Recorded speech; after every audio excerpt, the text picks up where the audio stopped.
Amidst this upheaval, we have also been persistent in our pursuit of peace.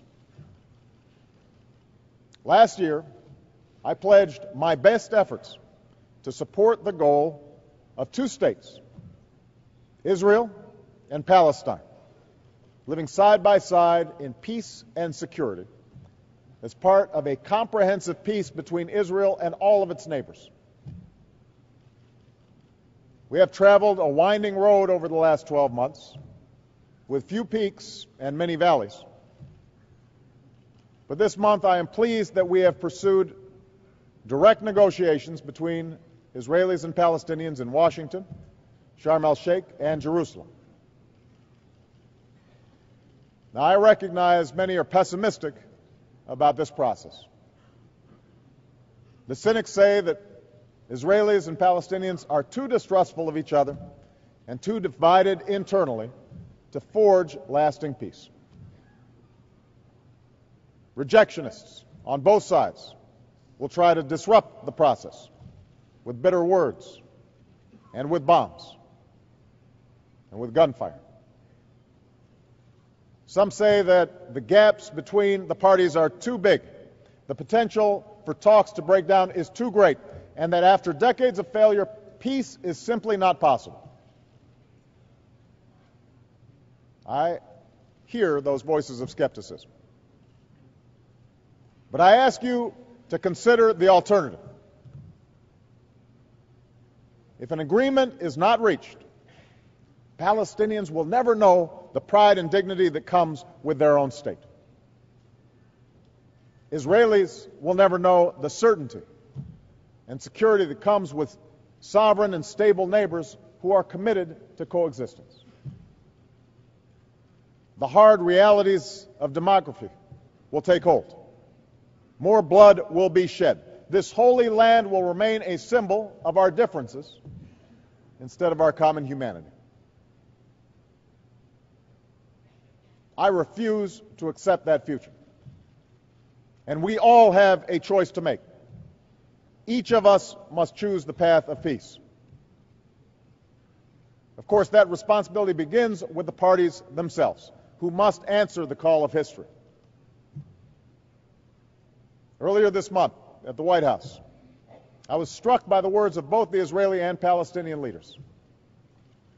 Prime Minister Netanyahu said, "I came here today to find a historic compromise that will enable both people to live in peace, security, and dignity."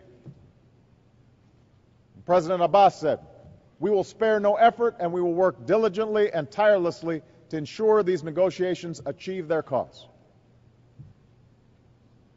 These words must now be followed by action. And I believe that both leaders have the courage to do so.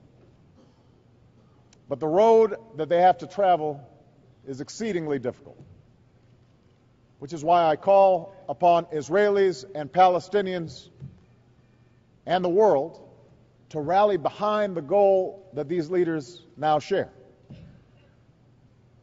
We know that there will be tests along the way, and that one test is fast approaching.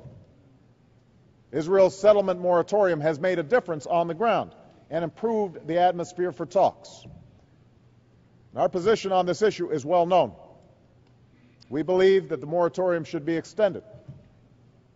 We also believe that talks should press on until completed. Now is the time for the parties to help each other overcome this obstacle. Now is the time to build the trust and provide the time for substantial progress to be made. Now is the time for this opportunity to be seized so that it does not slip away. Now, peace must be made by Israelis and Palestinians, but each of us has a responsibility to do our part as well.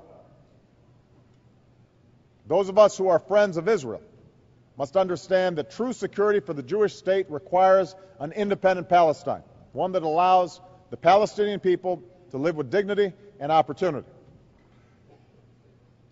And those of us who are friends of the Palestinians must understand that the rights of the Palestinian people will be won only through peaceful means, including genuine reconciliation with a secure Israel.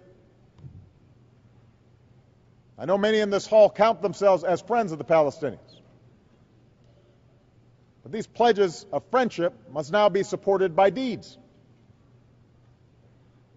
Those who have signed on to the Arab Peace Initiative should seize this opportunity to make it real by taking tangible steps towards the normalization that it promises Israel. And those who speak on behalf of Palestinian self-government should help the Palestinian Authority politically and financially, and in doing so help the Palestinians build the institutions of their state. Those who long to see an independent Palestine must also stop trying to tear down Israel. After thousands of years, Jews and Arabs are not strangers in a strange land. After 60 years in the community of nations, Israel's existence must not be a subject for debate. Israel is a sovereign state and the historic homeland of the Jewish people. It should be clear to all that efforts to chip away at Israel's legitimacy will only be met by the unshakable opposition of the United States. And efforts to threaten or kill Israelis will do nothing to help the Palestinian people.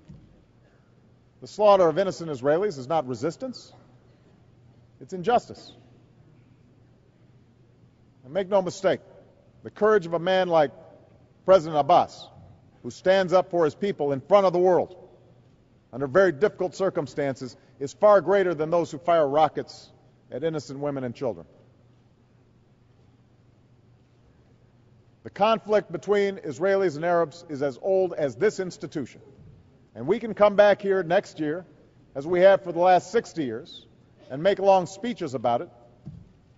We can read familiar lists of grievances. We can table the same resolutions. We can further empower the forces of rejectionism and hate. And we can waste more time by carrying forward an argument that will not help a single Israeli or Palestinian child achieve a better life. We can do that. Or we can say that this time will be different. That this time we will not let terror or turbulence or posturing or petty politics stand in the way.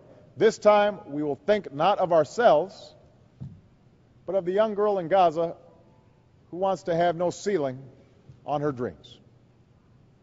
Or the young boy in Sderot who wants to sleep without the nightmare of rocket fire.